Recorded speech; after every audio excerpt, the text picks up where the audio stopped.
Сәлем баршаңызға, қалдарыңыз қалай? Бүгінгі күндеріңіз сәтті өтсін. Бүгінгі тақырыпты бастамас бұрын каналға тіркеліп, лайк басып, комментария жазуды ұмытпаңыздар, достар. Ләйла Сұлтанқызының марқұм күйеуі Қайрат Беркінбаевтың бірінші әйелі Меруерт Беркінбаева жарының қазасына байланысты жердегі мықты жариялады. Кеткенің бе жаным, сенсіз қалай жүремін?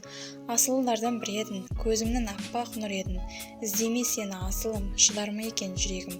Сен алар емеспін, мәңгілік жүрегімдесің, деп жазды Меруерт Беркінбаев желідегі парақшасында. Еске сала кетейік, Ләйла Сұлтанқызының жолдасы 6 қараша күні 57 жасында Қайрат Беркінбаев дүниеден озды.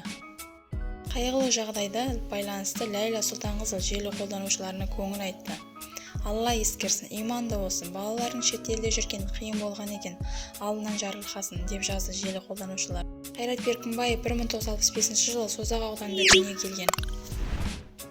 Соңына дейін тыңдағандарыңызға көп рахмет. Лайк басып, комментария жазып, каналға тіркелуді ұмытпаңыздар. Сіздерге әрдайым жақсы жаңалықтармен бөлісіп отыратын боламыз.